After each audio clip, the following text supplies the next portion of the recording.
Hello everybody, I'm Fred Martin. I'm the founder of the Urban Entertainment Institute, which is an after-school program that trains youth in performing arts. Emadio and DigiDesign have definitely modernized all our labs, which enable us to do some great things. These kids are so excited about that.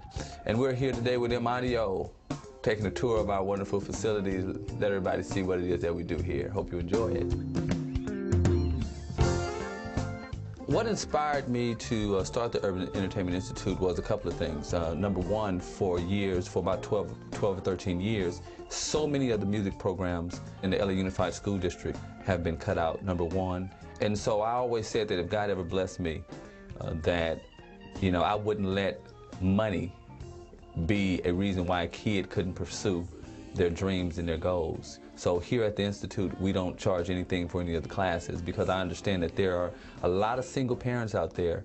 A lot of our kids are being raised by a single parent, mostly the women a lot of times that are raising them, and they're working hard and they can barely make ends meet, but they want their kids to be a part of a program where they can learn and be exposed to different things. I learned about 5 years ago I was going to have to really own our own organization so we can really go all the way with it, you know, because sometimes in the schools you can only go so far because the school, the name, and the program belongs to the district, and there's a lot of bureaucracy and politics in the district, so you're only going to go so far there. But these kids are very talented, and I believe that they can even go farther with the right exposure. So these are the things that kind of inspired me. I know these skills that you learn through music are transferable into corporate America. And it's one thing to say that, but it's a whole nother thing to see it and make it come to pass. So you can come here and definitely see, you know, that it is definitely something that is in action.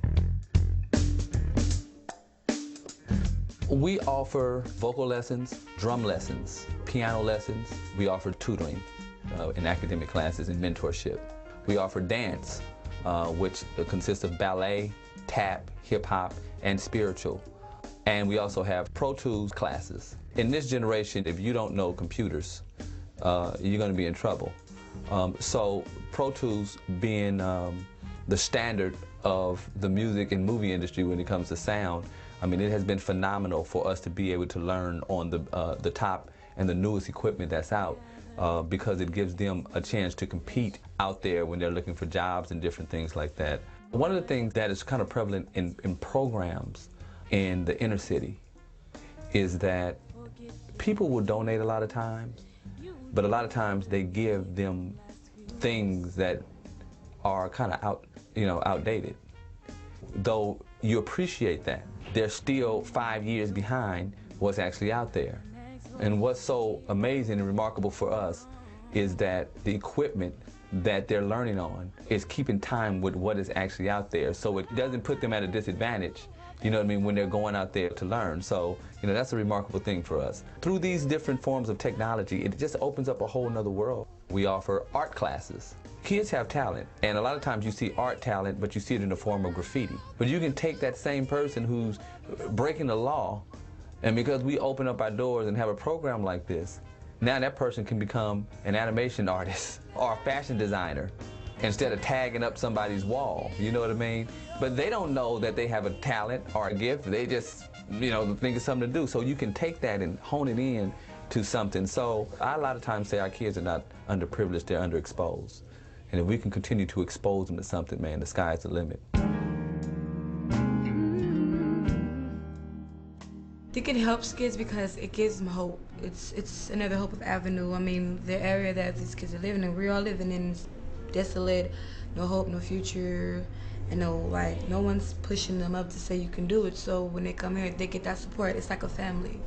And maybe certain kids don't have a family outside, but this is where they have that support group, that backup to say, yeah, you can do it. So yeah, I think a lot of people are looking at this as like their safe haven or their sanctuary in a way. That's a good thing. It makes you feel welcome, like you're part of a huge family or whatnot, and gives me something to do after school. My mom think it's good because they need to have more stuff like this instead of everything, like most of everything else is high, expensive, and kids that stay in a community like this is better because it's, you know, for free. I know this boy at my school, he asked me if I could teach him everything that I've been taught. I haven't had anything to do but kill my brain watching TV, so come up here every day. Being a part of this, I started maintaining straight A's, graduated with high honors.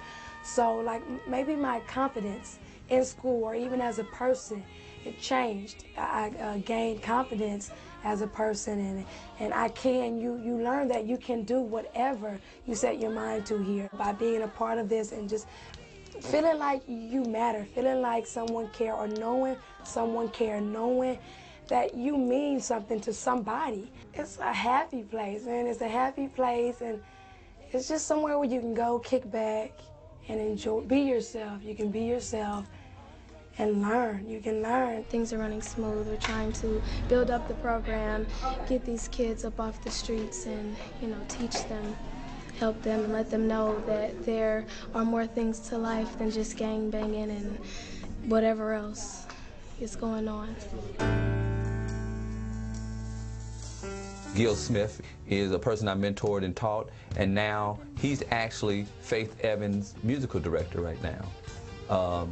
And also went on to tour with Genuine and Mario and different, R&B artists like that. Walter Millsap, who's worked with Shaquille O'Neal to Warren G to Brandy, and of course the Levi Camp, who sang on the Ray Charles project, which the song that we did won a Grammy.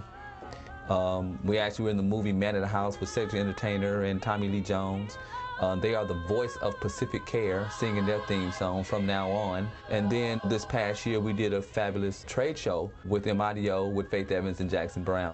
There are so many success stories. Even the person who would not have went to college, but because of this program, a lot of them have went on when they weren't thinking about college, and now they've went on to go to college. I know that the things that we teach them are transferable.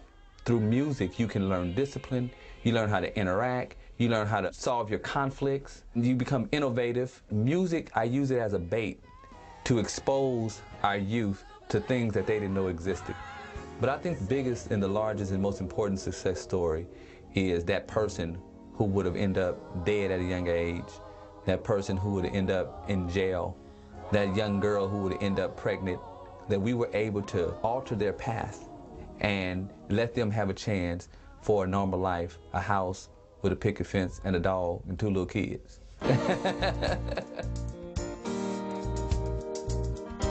We have a lot of wonderful people who have supported us in the past. I mean, Jackson Brown, we've had Stephen Stills who support us, Keb Mo, Faith Evans, some of the other corporations that have been wonderful. Pacific Care, Howie Fansteel, who is the CEO of Pacific Care, Bill Wood and Reva Gebel, who are the president of the foundation. Pacific Care actually gave us our first grant, that really helped us, to elevate the things that we're doing. We have some private donors like Norman Lear, who's been so wonderful to us, Donald Tang, Harvey Berg. I don't come from a position of woe is me kind of thing, because nobody needs a handout, but everybody needs a hand.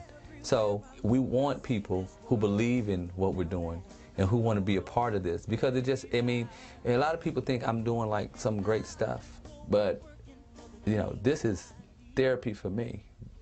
It's a give and take kind of thing. They allow me to be blessed by doing what God purposed my life to do. Those are the kind of people we look for to support, that actually believe in it. It's not like a charity case. This is some great stuff. This is the stuff that lets you go to sleep real good at night, man. Look yourself in the mirror and go to sleep good at night. So, we thank, everybody for their support. And anybody love music and love kids and love making a change, always welcome. The CD we have, we're with Concord Records, and we're recording this with Jackson Brown. It's like a gospel rock cross. And we were actually, how this whole album came about is so ironic. We were sitting in this building, right out here, and we were practicing for the NAMM show for Emadio 2 years ago. And this rehearsal was just like so phenomenal. It was you could feel it. And Jackson made a statement. He said, we have enough songs to do an album. And anytime you say something to me, I'm gonna take it to the 10th power. A week later, I came back with a proposal for a record deal from Concord Records. And that's how the idea came about, you know. And when we got in the studio, it started to take on a life of itself, and it was so much bigger than what I think anybody ever met. I knew, you know, I had actually told Jackson 6-7 years ago that we were going to produce my first album together. And when we were in the process of doing this, I told him, didn't I tell you? He said, you sure did say that, you know. So we took 6 of his songs. He's singing on 2 of them, and we just kind of put our touch on them. Wrote a couple little tags too, wrote some verses. And then we have Hugh Masekela playing on the track. We have Keb Mo playing and singing on the track. We have Ozo Motley on the track. And it's a great crossover kind of album. And you know, speaking to the issues that affect our life daily. It's not just music that's talking about bling bling and, you know, look at my booty kind of stuff. You know, it's not that kind of music. And which is phenomenal for young people to do music that is actually saying something.